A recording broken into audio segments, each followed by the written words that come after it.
Have you ever found yourself lying awake at night, staring at the ceiling, wondering why life feels so exhausting even when everything on paper seems fine? You've got a job, maybe a family, maybe not, but there's food on the table, and still, something's missing.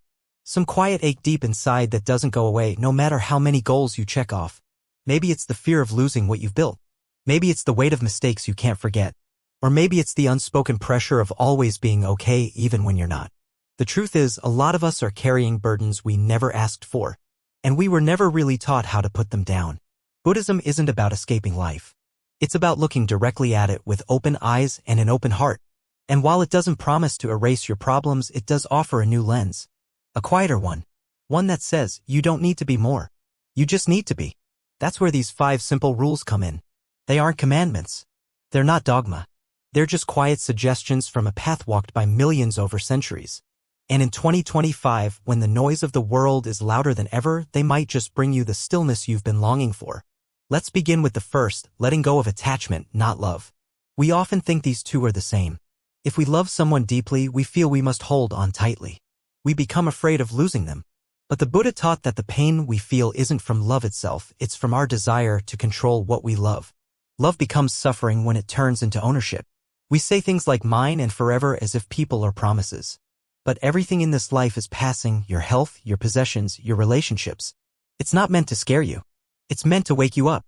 To love without attachment is to allow something to be exactly what it is, even if it changes, even if it leaves. You don't stop loving your child because they grow up. You don't stop loving a partner because they're not the same person they were 10 years ago. Love expands. Attachment grips. And when you let go of the need to possess, you begin to experience love in its purest form, calm, spacious, and free. The second rule is to embrace impermanence. Everything changes. The seasons, your body, your career, even your pain. And yet we fight it. We hold on to the past. We try to freeze joy in place to protect happiness like it's some fragile object. But nothing can stay. And the more you resist that truth, the more you suffer. Buddhism teaches that impermanence is not a threat, it's a gift.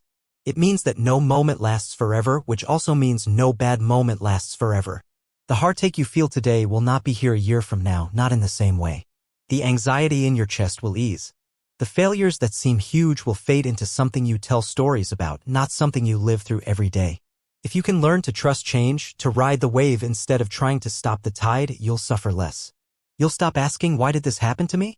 And start asking, what can this teach me? And in that shift, you'll find peace not in control, but in surrender. The third rule is perhaps the most difficult in the modern world, practice presence. In a time where everything competes for your attention, notifications, deadlines, worries, being truly present feels like a lost art. But presence is the only place where life actually happens. The past is gone. The future is not here yet. All you really have is now. But how often are we actually here, in this moment? You might be sipping coffee while scrolling through old memories. You might be physically present with your family but mentally drafting tomorrow's to-do list. And yet, the sacred lives in the now, in the warmth of a morning sunbeam on your skin, in the smile of a stranger, in the breath you just took. The Buddha taught that mindfulness is not about doing nothing. It's about doing one thing fully. Washing the dishes and only washing the dishes. Listening to someone and really hearing them, not thinking of what you'll say next. Walking down the street and feeling your feet touch the ground.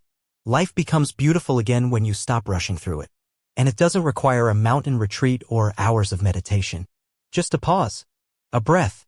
A decision to return to the present moment again and again like a soft landing. The fourth rule is to observe, not react. This one might save your relationships and your peace of mind. We are wired to react. Someone criticizes us and we bite back. Life throws a curveball and we spiral. But reaction is automatic. It's unconscious. And it often leads to regret. Observation, on the other hand, is power. It's the space between stimulus and response where you get to choose who you want to be. Next time you feel anger bubbling up, try this. Pause. Just pause. Breathe. Watch the feeling. Give it a name, anger, fear, hurt, and see how it moves through you. Emotions are like waves, they rise, peak, and fall. If you can ride the wave without acting from it, you'll notice something remarkable, clarity.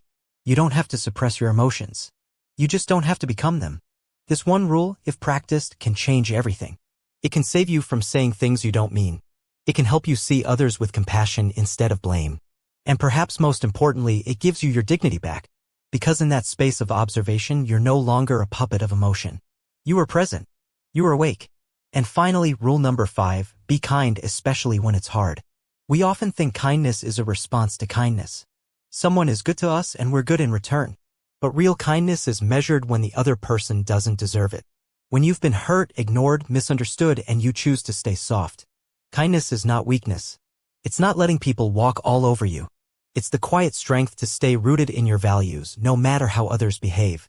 It's the awareness that everyone is fighting their own battles, even the person who just cut you off in traffic or snapped at you in a meeting. You don't need to change the whole world, but you can change one moment. A smile, a gentle tone, a hand on someone's shoulder. And sometimes kindness isn't what you give to others. It's what you finally offer to yourself. Forgiveness, patience, a second chance. You've made mistakes. So have I. So has everyone. But Buddhism teaches us that awakening is always possible. And it begins with compassion, both inward and outward. So here we are. 5 rules that aren't rules at all. Just small lights on the path when everything feels dark. Let go of attachment and you'll begin to love more freely. Embrace impermanence and you'll stop fearing the inevitable. Practice presence and you'll start truly living.